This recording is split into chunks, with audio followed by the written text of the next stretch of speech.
Dear colleagues, thank you for being here and for taking time to reflect together on the issue of critique of kritiek. Kritiek op kritiek in Dutch. If things work out well, you are going to have a copy of what I'm trying to bring forward, just to assist you in the next half hour. To be sure, it's not a text fit to be published, so it's only a text that is meant to help you during this half hour, to give you some lines. Maybe some of you would like to make an article out of it together with me. You're very welcome. The issue of critique is widely discussed outside care ethics. As you probably have seen when you've read the article of Didier Fassin, who brings together a lot of the major writers, contributors who are working on the issue of critique. It is widely discussed at this moment.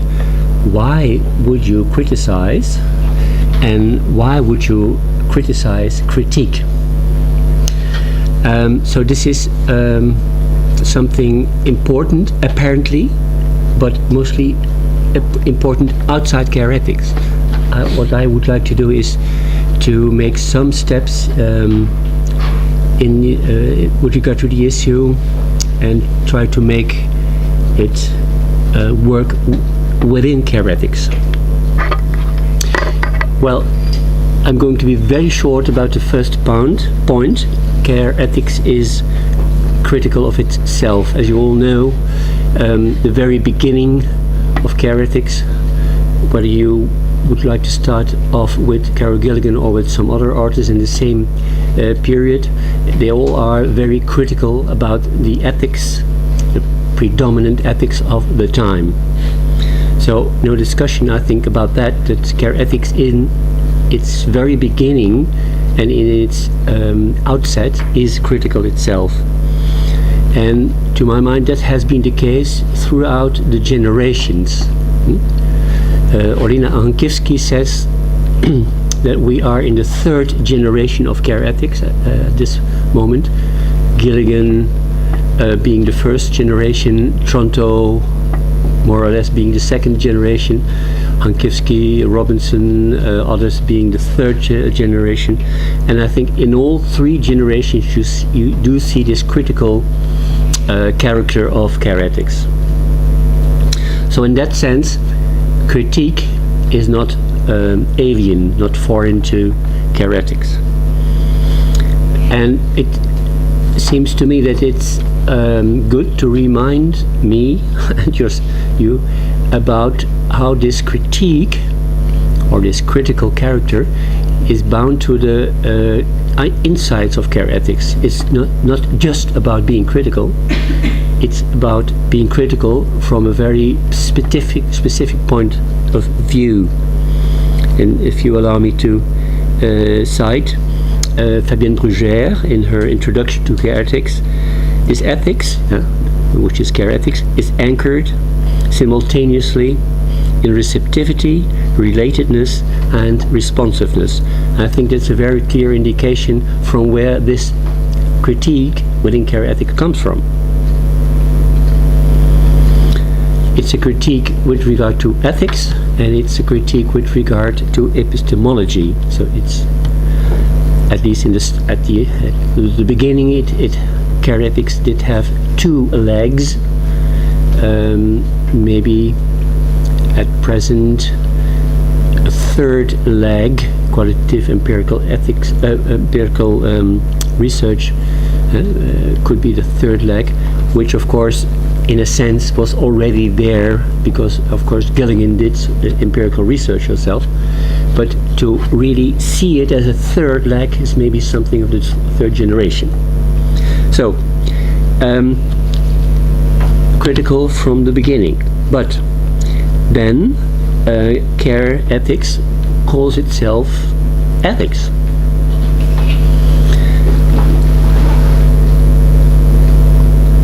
I think this is really important to remind us.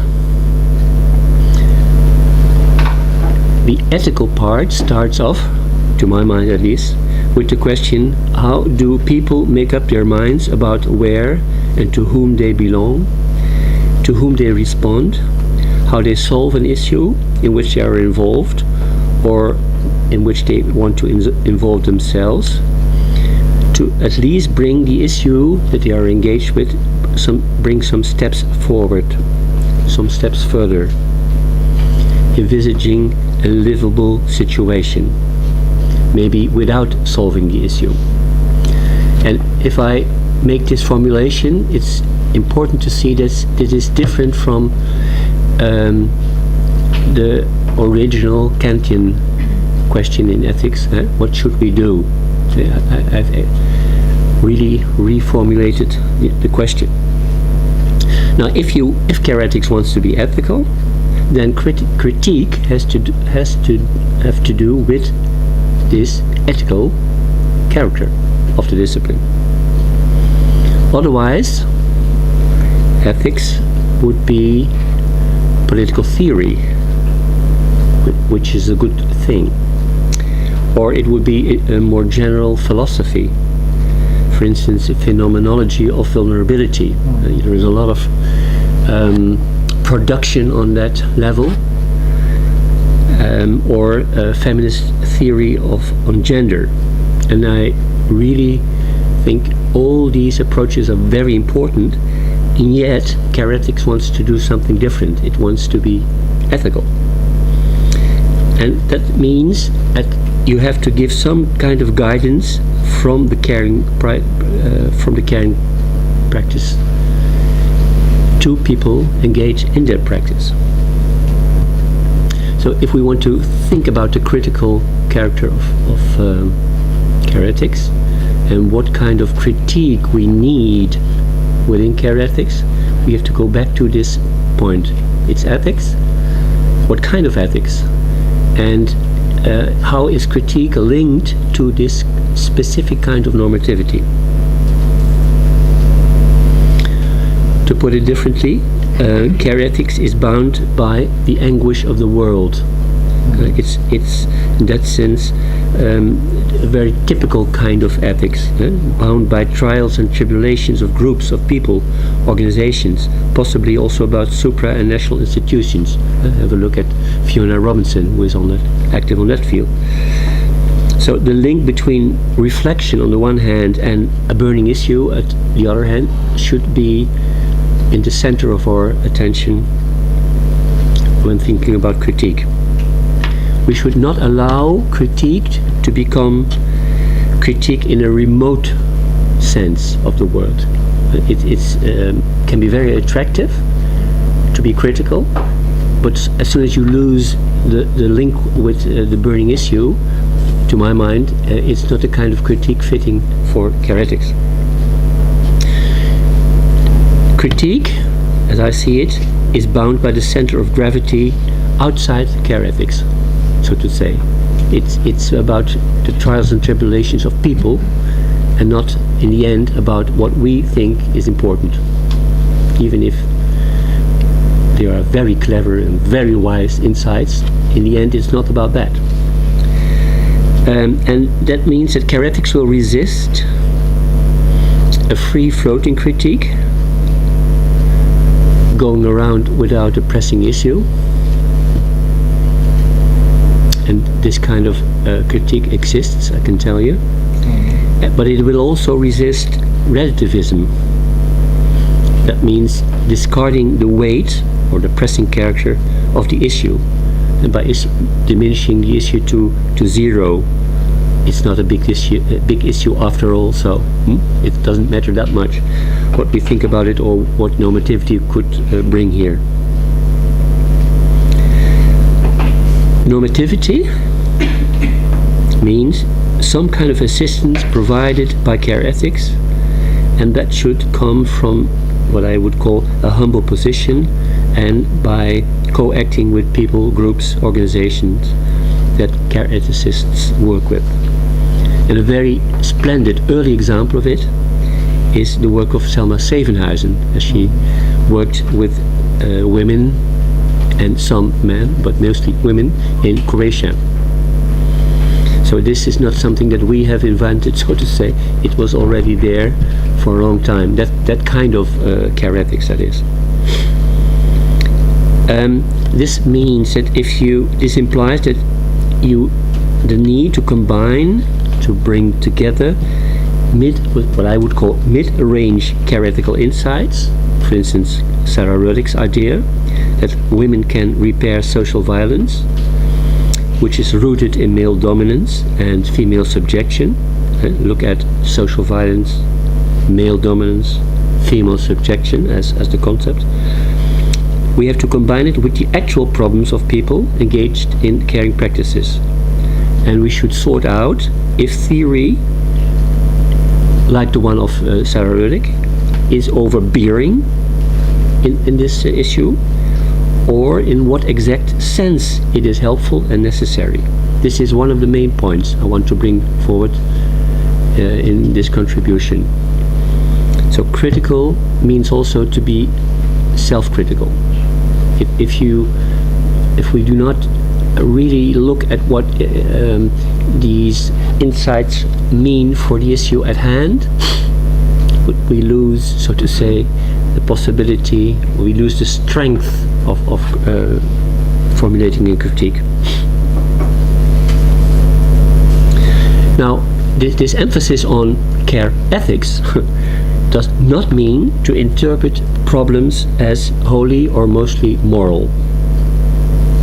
I would love to discuss with some of you here present who I think have the tendency to do that, which is of course something quite provoking to say, but there is the need for normativity, guidance, but there is no need at all to think that problems are moral or mainly moral. That's a big mistake to think that we should frame problems as mainly moral problems. They might be problems of different nature. There is some moral issue in it, but maybe not dominant. For instance, dying is not a normative problem.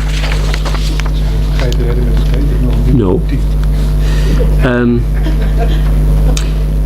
I will go to what we have developed here in the group, the idea about critical insights, number 4.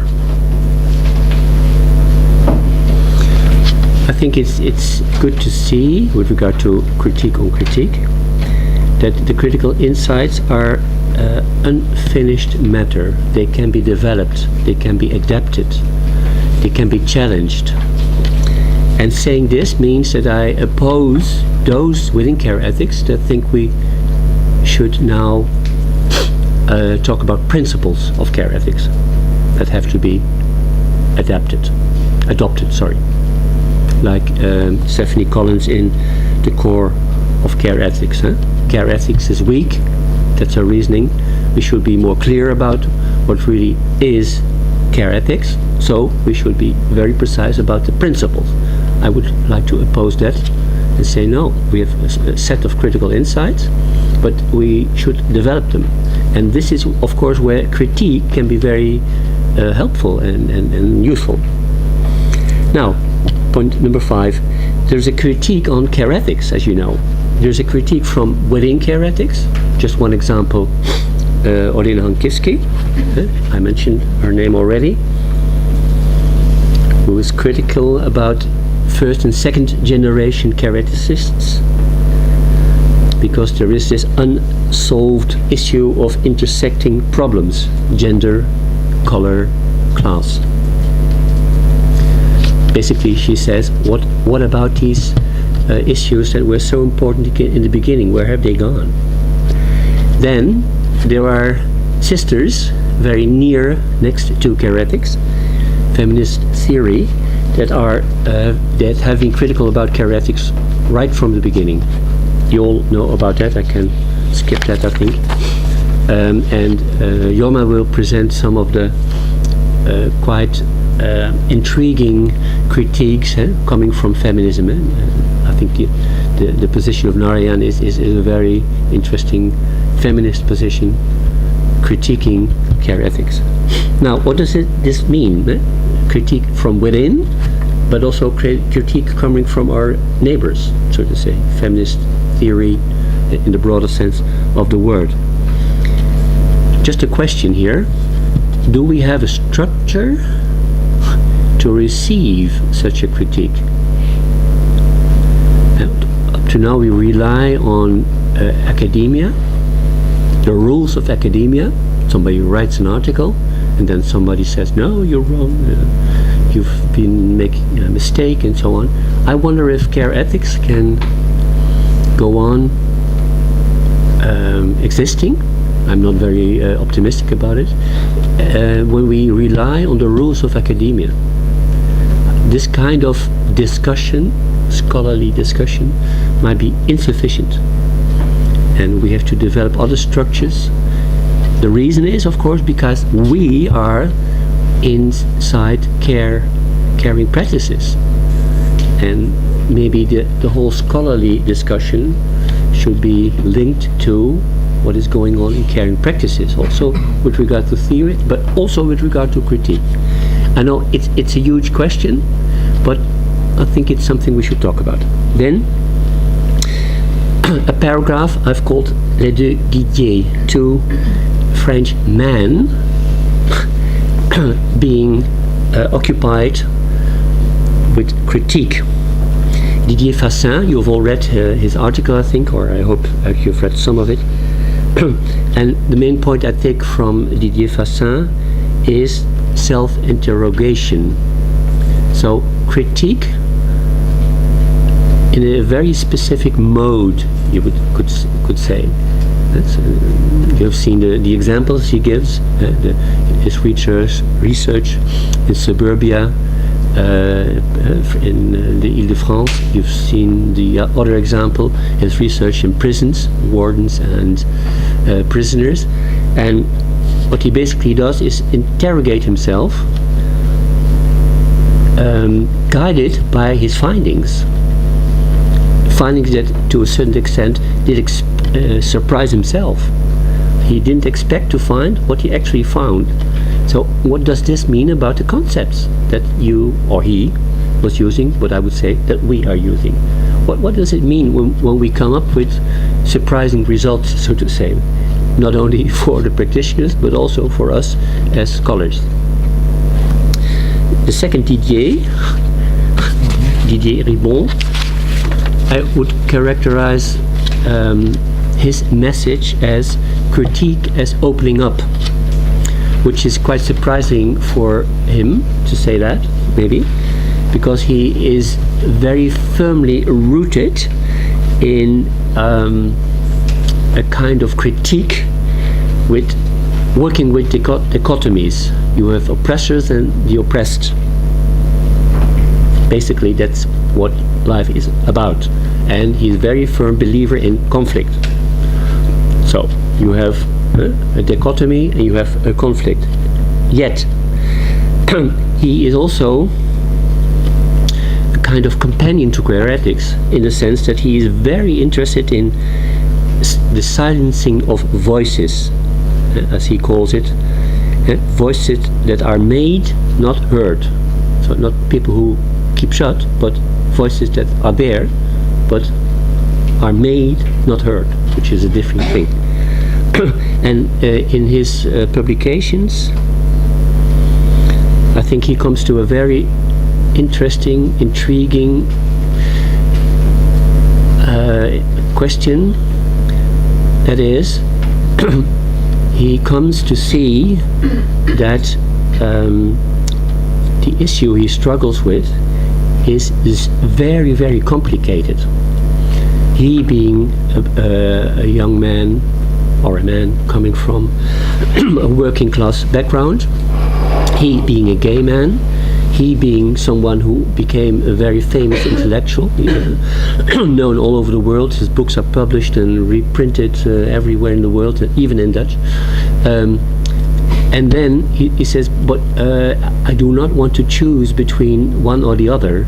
I don't want to be only an intellectual. I don't want to be only a gay man. I don't want to be only somebody from a working class background. And interestingly, he resists to make it into a psychological issue, which is very important to us. His basic saying is, I'm ashamed. Shame. And his young friend that he works with oftenly, Edouard, when asked, what do you have to offer to your readers? He said, great stories and my anger. So shame and anger, which is interesting for us, I think, as care ethicists, because it goes back to our own position, so to say, but also to our own inner movements, not because of us, but because of the issues you care about. So they both, Ribon and Edouard Louis, install, so to say, a kind of tension between the burning issue on the one hand and being very upset, so to say, yourself, but not upset in the psychological sense. Upset in the sense of, I as a citizen am upset. And this is something that maybe we should, well, Andries has done a lot about it in the Zorgval, but maybe we should work out. Then I leave out number 7, but that's the more practical point, so to say, where I would say this is where critique is needed. There are several issues, to my mind at least, that are under-theorized in care ethics. I didn't invent it, so to say, this little list. It comes out of research. You just see, we've been researching in this hospital, within that care organization, within all kinds of settings, and then you come to the conclusion, we don't know what kind of concepts are, which is a basic critique, of course, to those in care ethics who want to work with preset concepts: oppression, dominance. And I'm not saying we should cut that out, no, not at all, but maybe we should look for other concepts, more refined concepts that work within the domains that we are working at. You see it printed here. What is an organization? What is an institution? We don't have a clue about what community is, despite the philosophical use by Tronto of the we, everything we do. It's a quizzical thing that we, a theory of power. You know that. I am not convinced that her idea about dominance is the right way to look at power. Power is far more ambiguous, and we have to look for a different direction. And then last but not least, the messiness of caring practices. We've been talking about that last time. This is it.